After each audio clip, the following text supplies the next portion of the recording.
그래서 오늘 후버드 이현우 기자님하고 또 한번 이야기를 해보겠습니다. 이제 뭐 전 세계 다 그러긴 하지만 국가대표 기간으로 접어들었습니다. 네, 이제 A매치 데이도 왔고 월드컵도 이제 한 1년 정도 남았죠. 그렇죠. 그래서 이제 K리그를 포함을 해서 모든 리그가 잠시 휴식이에요. 물론 뭐 수요일에 인천 경기도 열리고 네네. 수년됐던 경기들이 열리긴 하지만 공식적으로는 일단 국가대표 주간으로 이제 들어간 거죠. 그래서 저희가 썰K의 주제를 좀 하다가 세징야 얘기를 한번 원래 하기로 했었잖아요. 네네. 지난번도 한번 저희가 아이템 회의하다가 네. 세징야 언제 한번 얘기를 해보자. 대구를 정말 그야말로 먹여 살리는 이런 어떤 세징야가 뭐 스스로도 그렇고 네. 뭐 팬들도 그렇고 귀화를 대한민국으로 해서 국가대표팀에 들어가고 싶다. 그래서 이거에 대한 뭐 여러 가지 여론이 존재하고 이렇게 있습니다. 그래서 일단 그 이야기를 한번 해보려고 하는데 이미지 사진 하나 좀 보고 가보죠. 네. 네. 자, 요거는 세징야가 실착을 한 겁니다. 국가대표 유니폼을. 신형 유니폼 이번에 나온 거예요. 네, 둘 다.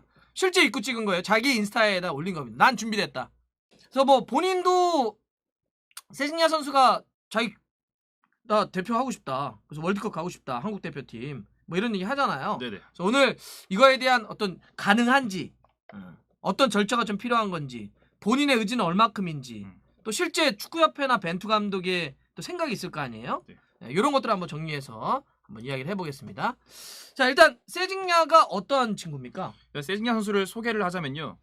브라질 출생이고요. 1989년 11월 29일생이에요. 올해 만 31살이에요. 2016년에 대구 FC로 입단을 했어요. 커리어로나 보고 이제 지금 현 시점 K리그 외국인 선수 중에 누가 제일 잘하냐라고 물으면은 10명 중에 7명은 세징야 선수를 꼽을 것 같아요. 세징야가 최고일 것 같은데 현재 폼이나 근래에 통틀어서 놓고 폼을 보면. 네. 세징야가 처음으로 2019년에 귀화 의사를 밝혔습니다. 맞아요. 본인이 귀화하고 싶다고. 근데 그 당시는 K리그에 들어온 지 4년 차여서 일단 일반 귀화 조건이 안 되기 때문에 그 당시는 좀 어렵지만 좀 1, 2년 더 있어보자라고 했고 그 뒤에 추후에 이적설이 있었죠. 중국이나 중동 이적설이. 근데 결국에는 이적설을 뒤로 한 채 대구와 이제 장기 계약을 맺었습니다. 더욱더 이제 귀화 요건에 가까이 왔어요. 여기까지는. 근데 귀화 일반 귀화하려면 6년인가요? 5년입니다. 5년. 네, 최소 5년 이상 한국에 거주를 해야 돼요. 거주 5년. 네. 일단은 귀화 요건이 두 가지가 있는데요. 일반 귀화가 있고 특별 귀화가 있는데 일반 귀화 같은 경우는 굉장히 까다로워요. 앞서 얘기한 대로 5년 이상 거주를 해야 하고 나이가 대한민국 민법상 성년, 품행의 단정, 국어 능력과 한국어 능력과 대한민국 풍습에 대한 이해 등이 있어야 돼요. 그래서 요게 핵심인 거잖아요. 요게 핵심이죠. 다른 거 다 빼고 이게 한국말 하냐 이거야. 한국말을 어느 정도 하냐, 네. 한국 문화를 어느 정도 이해하냐. 네. 일단은 세징야 우리말 잘 못합니다. 아직 간단하게 인사만 할 줄 알고 동료들이랑 얘기할 때도 밥 먹었어? 괜찮아? 뭐 오른쪽 왼쪽 이 정도 수준. 6년이나 있었는데? 그렇죠. 이런 게 사실 이게 엄청 아쉽죠. 이게 굉장히 큰 거죠 여론에서. 그래서 2019년부터 귀화 의사를 밝혔을 때 한국어 선생님을 붙여서 과외를 받았다고 해요. 본인이 어느 정도로 이제 한국어를 배우고 싶다는 의지가 있어서. 근데 아직까지도 단어 정도만 말할 줄 알고. 그리고 세징야 선수가 대구에서 보면 주장원장 차고 있어요. 사진 보시면 알겠지만. 네. 근데 주장이라는 거는 결국 선수들과 커뮤니케이션이 중요하잖아요. 그래서 커뮤니케이션 어떻게 하냐 물어봤더니 통역을 항상 옆에 붙여두고 지시한다 하더라고요. 훈련할 때. 경기 중에 소통이 안 되는 거죠. 일단 한국어 수준은 그 정도? 네, 그 정도입니다. 그런 말이 있던데요. 근데 그 아내분이 네네. 한국말을 되게 잘하신다고. 네, 그 요건도 있어요.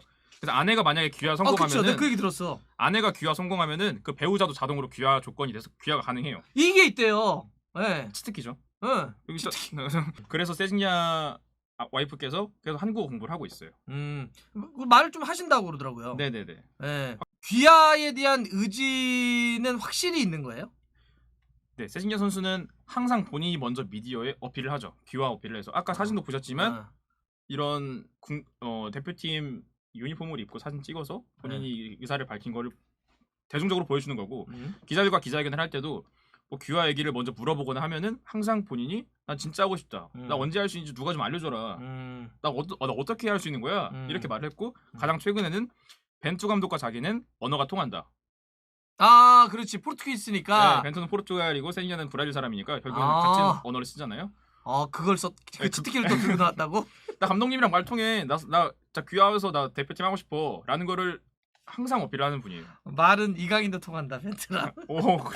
자, 그리고 의지는 분명히 있고, 그다음에 실력적으로는 아까 뭐 통산 기록이나 이런 걸 얘기를 했지만 대표팀에 들어올 만큼의 실력이 있다라고 일단은 보세요 혹시? 저는 그게 정말 중요한데요. 세징야 선수가 정말 압도적으로 손흥민이나 박지성 정도였으면은 그 논란이 크게 없었을 것 같은데 사실 그 정도는 아니잖아요. 정말 잘하긴 하지만 더군다나 지금 대표팀 멤버 중에서 가장 과포화인 자리가 이선 공격형 미드필더 자리잖아요. 그 자리에 세징야도 있지만 뭐 이재성, 남태희, 이강인, 권창훈, 이강인도 못 들어오는 판국에 거기 뭐 정우영, 또 누구 나상우, 송민규 이런 선수들이 질비하고 어린 이동경, 이동준 다 있는데 과연 세징야를 귀화를 시켜서까지 그 자리를 넣어야겠냐. 대표팀이고 나라를 대표한 자리인데 네. 굳이 우리말 못하는 외국인을 뽑아서 이 많고 많은 선수들 사이에 세징야를 박아야 되냐. 이거에 있어서는 사실 좀 대답이 어렵죠. 어렵다. 말은 계속 몇 년 전부터 나왔다고요? 3년 전부터? 2019년에. 그러면 한 3년 된 거죠? 네, 이제 뭐 3년 됐죠. 2, 3년? 2, 3년. 2, 3년이 됐는데 이것도 아니고 저것도 아니 이렇게 끌려가는 거는 왜 그런 거죠?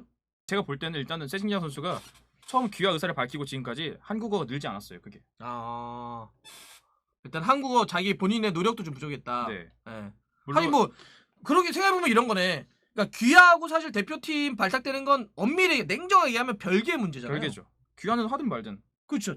그러니까 자기 your choice, your mind. 네네네. 뭐 사실 귀하는 우리가 이렇게 모여서 논의할 게 없어요.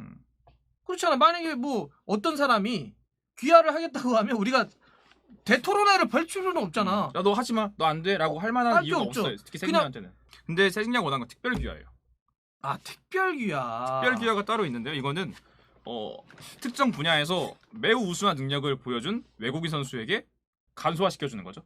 귀화하는 조건. 아니 뭐 그냥 뽑아주는 거야. 네, 너 진짜 잘한다. 뭐 5년 이런 거 안 되고 한국말 못해도 왜냐면 다른 종목이 있잖아요. 네네. 특별한 수상 경력이 있거나 혹은 뭐 국제대회 성적이 있거나 이런 걸 바탕으로 신청을 먼저 해요. 그럼 해당 종목 협회가 추천을 하는 거죠. 어디에 추천하냐면은 국적심의위원회에 신청을 합니다. 다시 말하면 대한축구협회를 거쳐서 신청을 가야 되는데 앞서 말한 뭐 국제대회 특별한 수상 경력이나 국제대회 성적이 세징야 선수는 없잖아요. 우리나라 막 국위선양 대한민국에 국위선양 해줄 만한 외국인으로서 성적이 없기 때문에 협회에서도 이거를 심사할 만한 요건이 안 되는 거죠. 특별 교환은 그리고 이제 스포츠뿐만 아니라 다른 모든 영역에 있어요. 예를 들어서 뭐 기능적으로 뭐 뛰어난 분들, 그렇죠. 문화예술에 뛰어나다 이런 분들은 그냥 특별 귀화로 바로 해 드리는 제도가 있습니다. 꼭 이게 스포츠에만 있는 건 아니에요. 네. 지금까지 축구에서는 특별 귀화 사례가 전혀 없습니다. 축구에서 그렇죠. 단 한 명. 그러니까 축구판에 귀화한 선수들은 있어요. 네, 총 4명 있어요. 외국인 선수가 총 4명. 신혜손 있고 사빅, 네, 사빅 있고 그다음에 데니스 있고 이성남. 네, 데니스 이성남 같은 사람이 그리고 마니치 선수. 마니산. 총 4명이 있었습니다. 그래서 이렇게 그냥 K리그에서 귀화한 선수들은 있었지만 이 선수들이 대표팀에 뽑히지 못했죠. 네. 아까도 얘기했지만 이거는 별개의 문제거든. 귀화를 하는 거와 대표팀은 별개의 문제죠. 귀화는 알아서 하는 거고 대표팀은 인정을 받아야지 되는 거고. 그렇죠. 그렇게 2000년대 초반에 귀화가 잘 되었는데 그 뒤로는 조금 복잡해지면서 게다가 이제 여론이 많이 집중이 됐죠. 귀화한다고 하면은 전북 N유도 한창 시끄러웠잖아요 그때. 최강희 감독님이 국가대표 감독하고 있을 때 N유를 워낙 잘 쓰니까 전북 잘 썼으니까 맞다. 얘를 데려와서 귀화시켜보겠다 했는데 여론이 되게 안 좋았어요. 그 추후에 이제 최근에 로페즈도 전북에서 귀화가 잠깐 있었지만 축구 관계자들의 말씀을 들어보면 특히나 우리나라 여론이 축구 선수 귀화에 대해서는 엄청 까다롭다. 그래요? 유독? 네, 유독. 하긴 생각해보면 다른 종목들은 많이 열렸잖아요. 네, 뭐 귀화 뭐 해서 뭐 농구? 네, 농구에 라거나 선수도 있고. 그렇죠. 그다음에 뭐 다른 종목들 탁구도 중국 대만 선수들이 있고. 네, 뭐 그런 분들이 이제 많이 귀화해서 네. 우리 마라톤. 네, 이제 도 있었고 많은 분들이 이제 그렇게 국적을 취득해서 대표로 뛰는 게 있는데 그러니까 유독 저기만 없네요. 축구만. 네네. 제가 여러 종목 다른 종목 이제 관계자분들 얘기도 들어보고 하면은 일단 사람들이 여론이 집중이 안 될 수 있는 비인기 종목이고 더군다나 선수 한 명 한 명이 대표팀의 성적을 향상시키는데 엄청난 영향력이 있어요. 그렇죠. 우리가 조금 약한 종목인데 네. 이분들이 오시면 굉장히 우리에게 큰 힘이 된다. 그렇죠. 마라톤이라든지 탁구 이런 종목도 보면 개인 종목이거나 스포츠의 인원수가 되게 적어요. 그 선수 한 명 한 명이 귀화를 하면은 우리나라 대표팀의 역량이 엄청 높아지는 거죠. 축구는 한 선수가 왔을 때 과연 이 팀이 우리나라 축구 대표팀이 빵 올라갈 수 있을까? 여기에서 그 귀화라고 하는 게 얼마나 큰 영향을 미칠 수 있겠냐? 네. 만약 메시나 호날두 같은 은바페나 뭐 라모스나 이런 선수들이 우리나라 온다 하면은 정말 단계가 레벨이 올라가겠죠. 11명이 뛰는 종목이라 하더라도. 근데 그런 선수들 일단은 법적인 법적으로 안 되죠. A 매치를 저쪽에서 100경기 이상을 뛰었으니까 네. 절대 안 되죠. 그러니까 다른 나라에서 A 매치를 뛰지 않은 선수들이 와야 돼요. 네. 근데 또 그건 또 어렵잖아. 이 선수가 뭘 얼마나 잘할 줄 알고. 그래서 축구는 한 종목에 뛰는 선수가 11명이나 되기 때문에 개개인의 영향력이 아까 말한 종목보다는 낮아요. 오케이. 그러니까 그 선수가 굉장히 필요하다고 한다면 그게 협회건 여론이건 간에 그래 그 선수 데려와서 우리 축구 한번 4강 가보자 이럴 수가 있는데 그럴 수 있는 선수가 있냐. 귀화를 당장 특별 귀화건 뭔 귀화를 시켜가지고 네. 이럴 수 있는 게 여지가 좀 적다. 네. 그리고 또 제가 생각할 때 축구라는 종목을 바라볼 때 까다롭다고 했잖아요. 여론이. 그 중에 하나는 문화 차이도 있는 것 같아요. 종목에 대한 문화. 종목의 문화. 네. 우리나라가 그동안 국제대회 올림픽 같은 걸 보면은 어려서부터 아까 말한 아이스하키라든지 아니면은 뭐 농구에도 꼭 귀화 선수는 아니어도 혼혈 선수도 많잖아요. 혼혈. 네. 또 전태풍 선수도 있고 해서 그래서 타 종목에서는 혼혈이나 귀화 선수를 보고 거부감이 없어요. 꼭 축구에서는 조금만 혼혈같이 보이면은 쟤 뭐야? 색안경을 끼고 보는 거죠. 아 우리에게도 약간 그런 보수성 네. 같은 아니면 뭐 배타성이 존재한다. 네, 제가 볼 땐 그래요. 그런 여론이 좀 이렇게 뭐랄까 잔잔해지면은 이런 분도 올라오고 저런 선수 올라오고 하면은 귀화도 체제도 이제 그렇고 여론도 그렇고 좀 더 자연스럽고 열려 있을 텐데 이 경우가 방금 말한 케이스가 일본이죠. 일본 대표팀엔 귀화 선수가 많았고 지금도 좀 있잖아요. 일본. 90년대부터 많았지. 네, 거기는. 예전에 뭐 시미제 스포츠를 뛰던 알렉스라는 선수도 기억이 나고 툴리오도 그렇고 음. 다양한 브라질 귀화 선수들이 많아요. 음. 근데 중국은 최근부터 귀화를 했죠. 뭐 엘케손이나 이런 선수들이 귀화를 했는데 일본과 중국에서는 귀화 선수가 적극적으로 올라오고 있는데 한국에서는 귀화 선수가 잘 안 나오는 것 중에 하나가 여론. 특히 축구에 대해 까다로운 시선. 그러니까 우리 안에의 어색함, 네. 익숙하지 않음이 존재하죠. 프랑스 대표팀이야말로 그 또레랑스 문화, 다름을 인정하는 문화.